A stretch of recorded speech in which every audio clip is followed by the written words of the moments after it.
Pour accueillir quelque chose de nouveau dans notre vie, quelque chose d'ancien doit systématiquement s'en aller.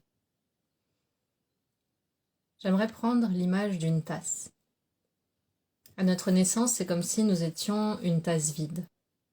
Dans cette tasse se sont accumulées toutes sortes de choses, ce que nos parents ont mis à l'intérieur en termes d'éducation, l'éducation scolaire qu'on a reçue, l'éducation religieuse, ce qu'on nous a dit de la vie, ce qu'on nous a dit de la société, ce que d'autres ont dit sur nous-mêmes, notre personnalité, l'ensemble de nos expériences. Et arrivé à l'âge adulte, cette tasse est pleine. C'est pour ça que les enfants, par exemple, ont une capacité au bonheur supérieure parce que leur tasse est quasiment vide.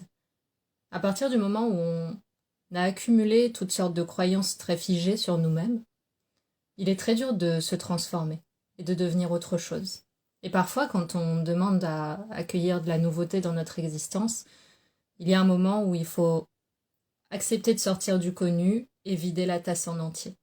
C'est-à-dire déconstruire tout ce qu'il y a de limitant qu'on a intégré, avec lequel on a fusionné, et devenir vide, vide de toute pensée, devenir vide de toute opinion sur ce qu'on est, sur ce qu'on est capable de faire, sur ce qui est possible dans l'existence.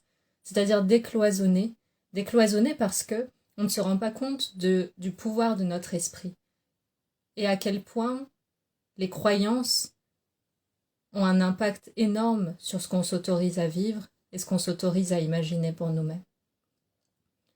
Et sans s'en rendre compte, en fait, en tant qu'adulte, on est un empilement de conditionnement. On est un empilement de croyances, on est un millefeuille de toutes sortes de choses. Il y a certaines choses positives et puis il y a beaucoup de choses très limitantes. Parce que n'importe quel mot posé sur une chose, que ce soit nous-mêmes ou la vie ou une expérience, n'importe quel mot est limitant parce que sa polarité inverse est automatiquement exclue. Et en fait, tout ça, ça suppose d'accepter d'être vide, d'accepter d'être cette tasse vide qui, du jour au lendemain, peut se réveiller totalement différente, qui, du jour au lendemain, peut devenir l'inverse de ce qu'elle était. Et à partir du moment où on met des mots très précis sur ce qu'on croit être, on s'enferme dans ce mot, on s'enferme dans cette énergie-là, et on ne peut plus en sortir. Par exemple, si on se définit comme étant quelqu'un de timide, quelqu'un de peu intelligent, quelqu'un de moche, de beau, peu importe, eh bien, on se ferme au potentiel inverse. Alors que du jour au lendemain, on pourrait devenir une version de soi totalement différente. C'est un peu voir la vie comme un film, en fait. Il y a des scénarios, et puis, à travers nos croyances, on décide d'adhérer à une version des choses, et pas à une autre. Et sans s'en rendre compte, il y a plein de scénarios qu'on décide d'adopter vis-à-vis de nous-mêmes et vis-à-vis de ce qui est possible, qui sont vides d'amour, qui sont vides d'ouverture. Parce qu'en fait, ces croyances-là, elles naissent dans le mental. Et le mental, lui, adore le connu, adore les cases qu'il connaît déjà, et adore se limiter à ce qui est rassurant et à ce qui a déjà été validé comme étant la vérité. Et là où c'est un cercle vicieux, c'est qu'on définit la vérité à travers nos expériences. Sauf que nos expériences sont déjà en elles-mêmes le reflet de nos croyances. Donc on assiste à quelque chose et on se dit « Ah, j'avais raison, c'est ce que je croyais et c'est ce que je constate. » Et en fait, on le constate parce qu'au préalable, on croyait que la possibilité qui existait, c'était celle-ci et pas une autre. Et actuellement, j'échange énormément avec des personnes sur ces aspects-là parce qu'il y a toutes sortes de conditionnements qu'on ne voit même plus tellement ils sont mélangés à notre esprit. Et ces conditionnements sont source de plein de blocages. C'est-à-dire que c'est pas des blocages dans le sens où ce qu'on vivrait serait pas aligné avec l'existence, parce que tout ce qu'on vit est aligné avec l'existence, et les blocages sont de fabuleux cadeaux pour voir ce qui nous conditionne. Et en fait, quand quelque chose bloque à l'extérieur, c'est qu'à l'intérieur, quelque chose bloque aussi. C'est-à-dire qu'il y a une contradiction entre le possible auquel on aspire et la croyance qui est intégrée à l'intérieur de nous. Et cette contradiction fait que frotter jusqu'à ce qu'on n'en puisse plus et jusqu'à ce qu'on se dise En fait, je demande une chose à laquelle je ne crois pas. En fait, je demande une chose pour laquelle je dois devenir une version de moi très différente à laquelle je ne crois pas. En fait, je demande un potentiel auquel je ne crois pas véritablement. Et c'est cette mise à niveau qui a besoin d'être faite. Et cette mise à niveau, des fois, elle ne se fait pas par un simple petit changement, elle se fait en vidant totalement la tasse, en vidant totalement le connu, en vidant totalement ce qu'on a cru être, ce qu'on a cru devoir être, ce qu'on a cru devoir faire. Et ça amène la thématique des identifications.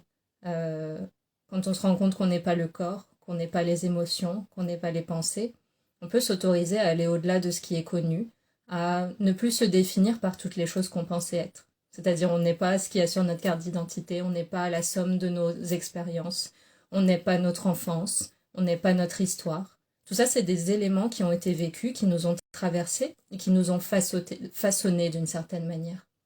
Et ça nous a façonnés d'une manière où on a rempli cette tasse, ce qu'on est, ce qu'on croit être, de toutes sortes de mots, et parfois de mots qui viennent dire qu'on n'est pas à la hauteur, qu'on est blessé, qu'on est freiné, qu'on est bloqué, que quelque chose qu'on a vécu devrait définir au présent ce qui est possible pour nous. Donc lâcher la sphère du connu et lâcher la sphère de l'identité, c'est aussi, finalement, se remettre dans le présent. Parce que quand on se définit sans cesse par des expériences passées, on réinvoque sans cesse des morts. On réinvoque sans cesse des énergies qui n'existent plus et on réinvoque aussi sans cesse des espaces qui correspondent à des versions de nous qui n'existent plus. Et quand l'énergie est sans cesse projetée dans ces espaces pour les raviver, c'est très dur de revenir au présent, prendre notre potentiel tel qu'il est maintenant, avec la somme des leçons de sagesse qu'on a regroupées, pour construire quelque chose qui a du sens demain.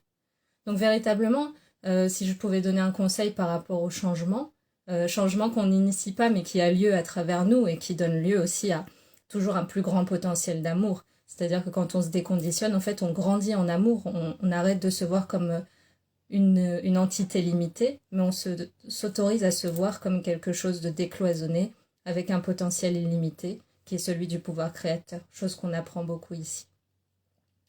Donc c'est ça véritablement, c'est quand on veut un changement, il ne s'agit pas de se concentrer sur ce qui ne va pas, sur ce qui bloque, sur ce qu'on a envie de libérer. Il faut se concentrer sur ce qu'on a envie de construire et avoir conscience que si, au présent, émerge l'intention de construire cette chose, c'est que les ressources intérieures, les qualités de l'esprit, le potentiel est déjà présent. Parce qu'on fait un avec la vie. Et quand à travers nous se manifeste une envie, une intention, un rêve, c'est pas un hasard, c'est pas une lubie de l'esprit. L'autre fois, je rigolais avec une personne que j'avais en séance, je lui disais, là, t'aspires à ce projet-là, t'aspires pas à faire les JO de javelot. Donc, c'est que tu dois pas faire les JO de javelot, tu dois t'orienter vers ce projet-là. Et ce projet-là, finalement, c'est pas la destination en elle-même qui est importante.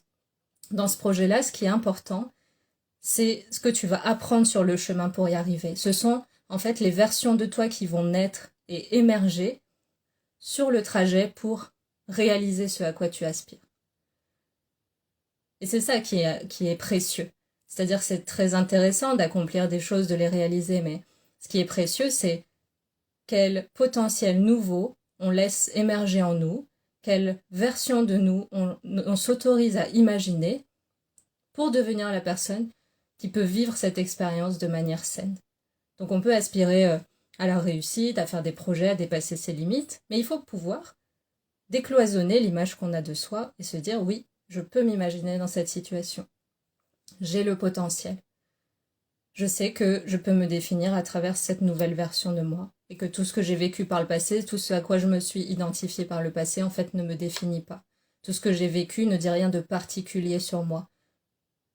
En fait, tout ce que je me suis attribué émotionnellement ne concernait pas ce que je suis véritablement. Ce que je suis véritablement n'a pas besoin d'être qualifié. Ce que je suis véritablement n'a pas besoin d'être décrit, d'être jugé, d'être noté, d'être surveillé, d'être amélioré. Ce que je suis, être, est la chose la plus naturelle qui soit. Et ça n'a pas besoin d'être commandité par le mental. Le mental, lui, vient juste rajouter son avis. Hein, c'est un peu celui qui prend des notes et qui donne son avis, qui catégorise, qui vient mettre dans des cases. Et puis quand ça sort des cases, faut bien être conscient de ça. Quand je vous dis vider la tasse et vous défaire totalement de ce que vous avez cru être depuis très longtemps, ça va pas forcément être confortable, ça va pas forcément être sans résistance, parce que le mental peut se mettre en travers, parce que lui, sa fonction, c'est pas d'accompagner ce mouvement-là, ça va être au contraire de donner une alerte, parce que tout d'un coup, ça rentre pas dans le connu. Ça rentre pas dans les cases qu'il a déjà bien organisées, et du coup, il va faire croire, à travers des pensées qui sont totalement imaginaires, que là, il y a danger.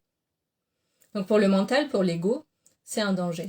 Mais pour ce que vous êtes véritablement, c'est-à-dire un être illimité, qui a juste pris corps, il n'y a pas du tout de problème à évoluer. C'est même la nature de toute chose.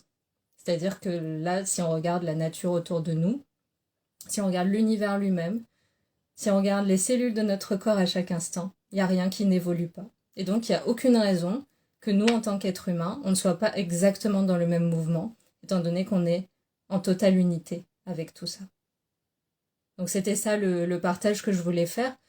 C'est qu'en fait, dans la démarche de développement personnel, ça peut être positif dans le sens où on se met à réfléchir plutôt à travers notre intériorité, plutôt qu'être toujours dans la projection extérieure et dire voilà, il y a telle chose à l'extérieur, c'est un problème, comment je fais? En fait, on revient à soi et on voit qu'il y a des filtres, des biais cognitifs entre nous et la réalité. Ça, c'est l'intérêt du développement personnel, mais ça a une limite à partir du moment où on fait de tout ce qu'on analyse, des blessures, le vécu, tous les sigles sur la psychologie, tout ça, à partir du moment où on fait de tout ça une identité, et qu'on l'intègre en nous comme étant part de notre personnalité, comme étant part de ce qu'on est, comme étant quelque chose qui nous définit, ça va être très compliqué de s'en défaire. Parce que tout d'un coup, on a fusionné avec un problème, on a fusionné avec une limite, on a fusionné avec quelque chose qui est censé nous définir pour toujours, alors qu'on est à chaque instant une nouvelle personne. Et c'est pour ça que j'ai intitulé ça l'éloge du dépouillement personnel, parce que vider la tasse, se défaire de tout ce qu'on a cru être et s'autoriser à juste laisser venir quelque chose qui est de l'ordre de l'inconnu, qui est beaucoup plus vaste et beaucoup plus créatif et libre que ce qu'on aurait pu imaginer, bah ce dépouillement-là, il est très libérateur. Je vous souhaite plein de bonnes choses et je vous dis à bientôt. Je vous envoie beaucoup d'amour, prenez soin de vous et autorisez-vous à être vide, à être libre de tout mot et parfois à vous poser en fait dans la journée et vous dire je vais regarder ce qui m'entoure, les gens qui m'entourent, les discussions, les situations qui ont lieu, sans rien en penser, sans ne rien nommer, sans mettre de mots sur ce qui a lieu. En fait, là, je suis, point.